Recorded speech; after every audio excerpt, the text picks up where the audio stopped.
Bonjour à tous, aujourd'hui nous allons terminer l'explication de l'extrait du Tristan de Béroul. Je vous rappelle le projet, comment le triangle amoureux met-il en valeur les trois héros. Je vous laisse prendre votre texte. Nous repartons du deuxième mouvement, déjà le coup allait s'abattre. Sur les deux verbes surlignés, mettez la vidéo en pause et essayez de trouver un procédé. Indice, on s'intéresse aux modes verbaux. Et oui, c'était l'emploi du conditionnel passé et du subjonctif plus que parfait. Mettez en pause à nouveau pour essayer de trouver une interprétation. Ces modes inscrivent déjà l'action dans l'irréel. On sait que le meurtre n'aura donc pas lieu. Voici le repérage suivant. De la même manière, essayez d'y trouver un procédé. Faites pause si vous avez besoin de temps. C'est toujours quelque chose de grammatical. Il s'agissait bien de l'opposition des pronoms il singulier et eux leur pluriel. Mettez en pause, je suis sûre que vous saurez en trouver l'interprétation. Et oui, là où Tristan et Iseult forment un couple, le roi est seul, ce qui rappelle le triangle amoureux. Repérage suivant, qu'elle avait gardé sa chemise, qu'entre eux il y avait un espace, que leurs bouches n'étaient pas jointes, je suis sûre que vous trouverez le procédé.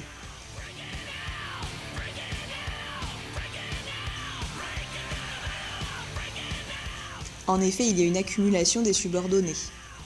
Mettez en pause et essayez de trouver une interprétation. En effet, le roi accumule les indices qui vont le décider à arrêter son geste de vengeance qui constituait à tuer Tristan et Iseult. Mais le lecteur sait que cette apparente innocence de Tristan et Iseult est bien trompeuse. Passons à la phrase 8, et quand il vit que l'épée nue, etc. Premiers éléments que l'on repère, que l'épée nue séparait leurs deux corps, que Tristan avait gardé ses brais. Alors là c'est facile, si vous ne trouvez pas, retournez à la phrase précédente. Et oui, ce sont encore des propositions complétives. Pour l'interprétation, c'est tout aussi facile. Le roi procède à un nouvel ajout d'indices, qui lui permettent de prendre la décision de ne pas tuer. Allez, le procédé suivant, je sais que c'est rare que je vous l'autorise, mais là, bouche, nue, corps, brais...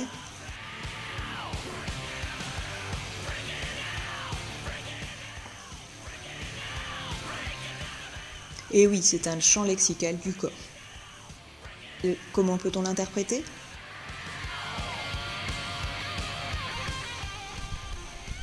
Cela n'est pas sans rappeler la situation potentiellement érotique dans laquelle auraient pu se trouver Tristan et Iseult. Et enfin, comment désigne-t-on en grammaire cette toute dernière partie de la phrase ?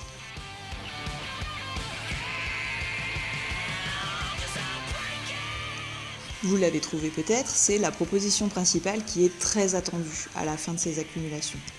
Une petite interprétation ?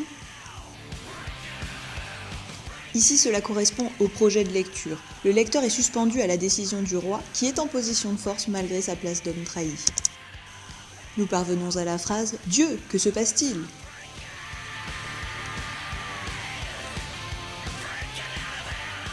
Qu'indique tout d'abord ce signe de ponctuation ? Oui, nous avons affaire à du discours direct. Que peut-on en dire ? Même si nous ne sommes pas au théâtre, nous avons l'impression de l'effet d'un monologue. Allez, je suis sûre que vous savez tous comment on appelle le mot en bleu.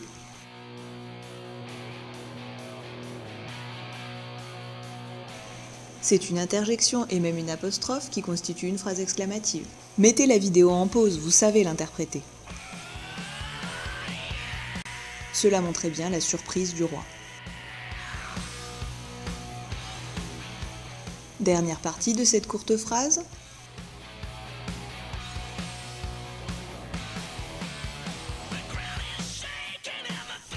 Vous aviez reconnu une question rhétorique. Dans la situation où se trouve le roi, comment peut-on l'interpréter ? Oui, cette question montre qu'il s'efforce lui-même de revenir à la raison. La phrase suivante, toujours dans le discours direct du roi, commence par « Maintenant que j'ai découvert tant de détails ». Maintenant que, prenez votre fiche sur les subordonnés circonstanciels.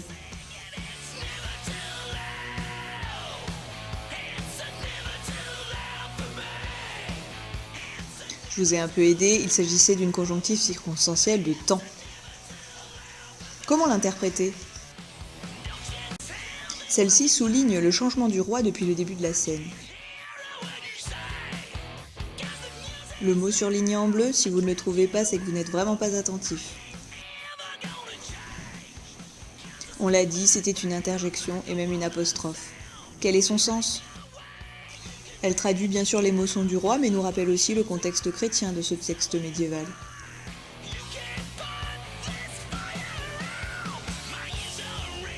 Le relevé suivant vous demande de trouver plusieurs procédés.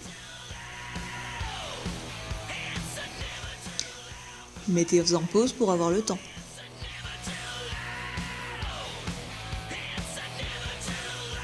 Il fallait repérer le pronom de première personne, la négation totale ne plus et les interrogations indirectes, si je dois les tuer ou me retirer. Dans quel registre nous trouvons-nous ? C'était bien sûr le registre lyrique puisque le roi est face à un dilemme. La phrase 11 débute ainsi. Je peux bien m'imaginer avec un peu de bon sens.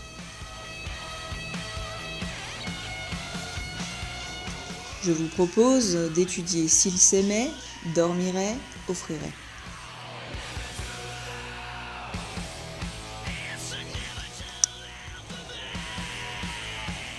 Vous avez reconnu des propositions hypothétiques et des verbes conditionnels, S' étant le si. Quelle interprétation peut-on en donner ? Le roi en appelle à la logique pour lutter contre sa jalousie. Une épée entre deux. Que dire de ce morceau de phrase ?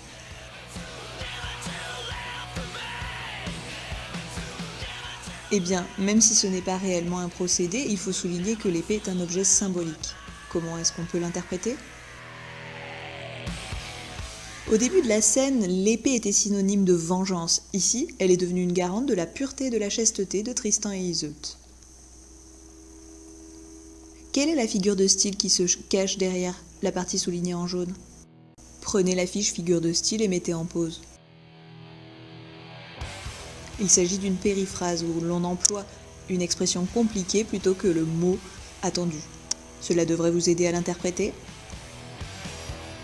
Le roi fait peut-être preuve d'humour, d'ironie, ou en tout cas il a une impossibilité à formuler les mots exacts qui seraient trop douloureux et crus. La phrase suivante commence par « J'avais l'intention de les tuer ».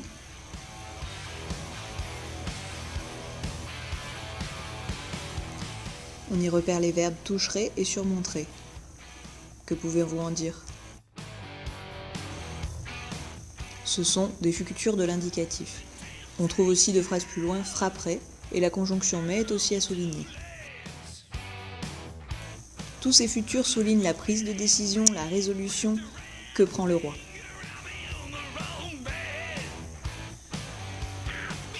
Que dites-vous de ce binôme de mots tuer, toucher ? Mettez en pause. Le mot toucher est nettement moins fort que le mot tuer, n'est-ce pas ? C'est une gradation descendante. Comment on l'interprète ?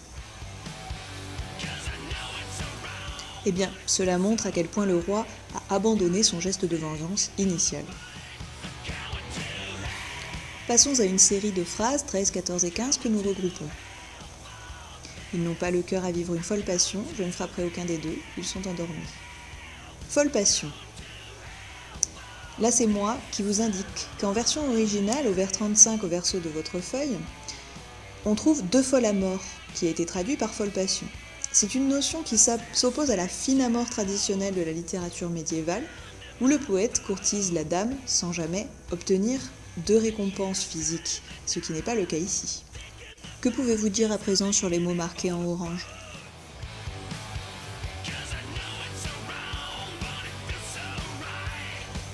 Il s'agit bien sûr de pronoms et comme dans une phrase précédente, vous remarquez que le « je » singulier s'oppose au « il » des deux pluriels. Nous l'avions dit, cela souligne le triangle amoureux, l'union de Tristan et Iseult à l'opposé de la solitude du roi. Ils sont endormis. Que remarquez-vous sur le rythme du texte en voyant cette phrase ?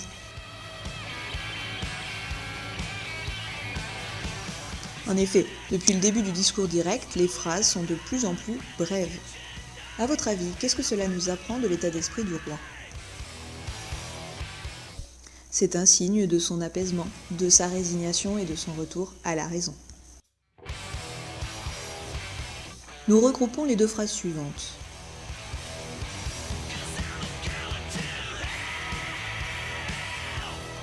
Si je les touchais, commettrais. Si je réveille, s'il me tue, si je le tue. Allez, le procédé est facile à trouver. Bien sûr, ce sont des accumulations de subordonnés hypothétiques avec des verbes d'abord au conditionnel, puis au présent de l'indicatif. Qu'est-ce qu'on peut en faire de ça? Cela montre que le roi envisage les différentes conséquences, car c'est un homme d'honneur. Il a un choix difficile à faire et il a besoin de se convaincre. S'il me tue ou si je le tue, vous devez bien voir qu'il y a quelque chose de particulier là. C'est bien ici ce qu'on appelle un parallélisme, puisque les pronoms sont exactement en symétrie. Mettez en pause pour trouver l'interprétation. Si vous avez trouvé, c'est bien. En fait, les deux possibilités sont terribles pour le roi, et il le met sur le même plan avec ce parallélisme. Celui qui dort ici, ça aussi c'est une figure de style que vous trouverez sur votre fiche. Je vous aide, on l'a déjà vu dans ce texte. C'était une périphrase. Comment on l'interprète? De qui parle-t-il? Eh oui, c'est de Tristan qu'il parle, qui est son neveu. Il a beaucoup d'affection pour lui et il a de la peine à le nommer parce qu'il parle ici de celui qui se trouve avec sa femme. En rouge, un petit élément grammatical que vous connaissez tous. Oui, c'est le pronom indéfini. Alors pourquoi le roi l'emploie-t-il? Bien sûr, il pense ici à sa réputation de roi et à ce que on, c'est-à-dire son peuple, penserait s'il commettait un meurtre. J'ajoute qu'il l'associe à l'euphémisme des choses déplaisantes. Nous parvenons à la 18e phrase qui est aussi le début du 3e mouvement du texte. Je vais fabriquer des indices tels qu'à leur réveil, etc. Nous trouvons fabriquer, indices tels que, déduire, se tromper. Qu'est-ce que c'est?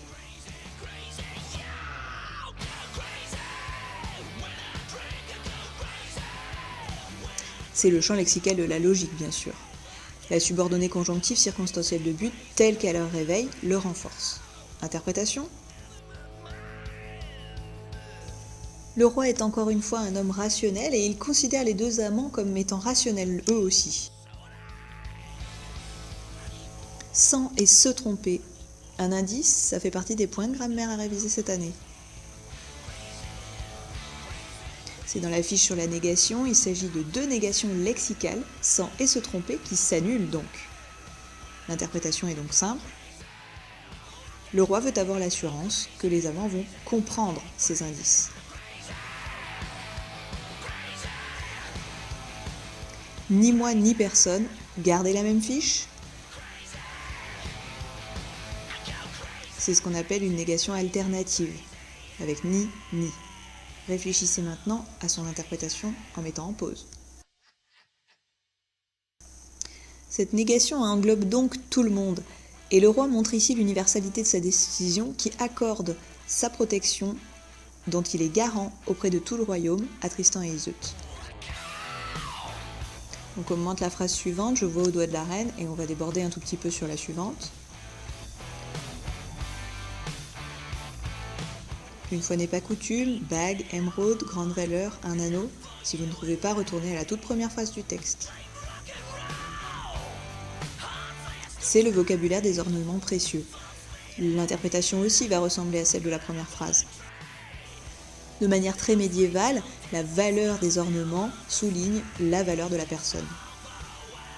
La reine. Qu'est-ce que vous en pensez de cette appellation? On est d'accord que le roi nomme Iseut par son titre. Prenez un moment de pause pour interpréter cela. C'est comme s'il avait une forme de détachement affectif.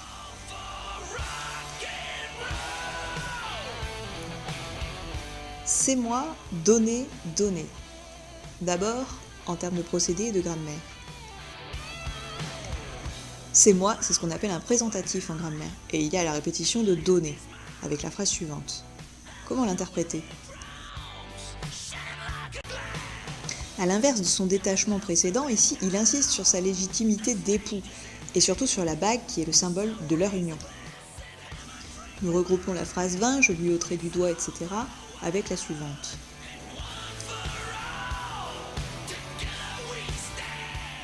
Ôterai, servirai. Ça c'est facile. Bien sûr, ce sont des futurs simples de l'indicatif. Qu'est-ce qu'ils évoquent ici ? Ici, le roi énonce son plan par ses futurs. Mais symboliquement, est-ce qu'il n'est pas en train de faire l'inverse de ce qu'il voudrait ? Parce qu'en fait, il retire la bague de sa femme comme s'il l'autorisait à être avec un autre, comme s'il lui enlevait son statut d'épouse. Remarquons d'ailleurs qu'il évoque son propre anneau qui vient d'elle, mais qu'il oublie de le lui mettre au doigt en échange. Est-ce que c'est un acte manqué ou un lapsus qui l'autorise à rester avec Tristan ? J'ai avec moi une paire de gants de fourrure qu'elle a apportés avec elle d'Irlande. Ici, essayez de trouver cette phrase en version originale, c'est environ 7-8 vers avant la fin du texte. Vous l'avez trouvé ?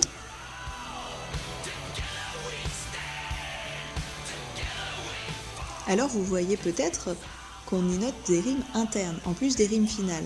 Vouais, mouais, souhait, et oui, on prononce le oui, ouais en ancien français.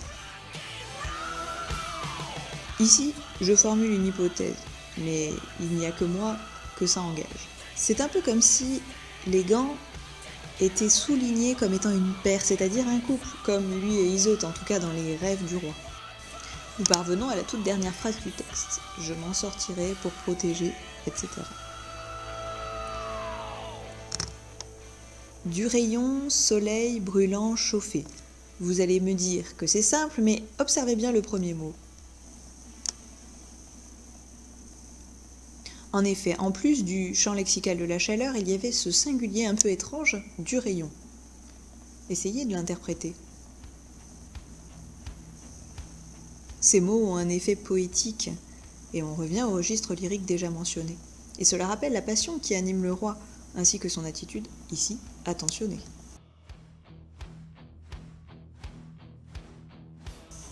Qui les sépare ? Comment nomme-t-on ce genre de proposition ? C'est bien sûr une proposition subordonnée relative. Cherchez une interprétation.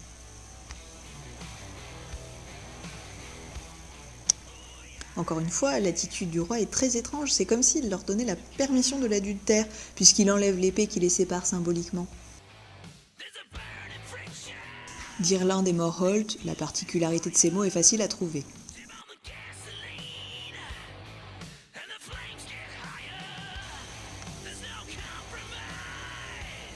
Ces noms viennent nous rappeler l'univers celtique et légendaire dont s'inspire Béroul, mais aussi l'exploit de Tristan, que le roi voit comme son propre égal.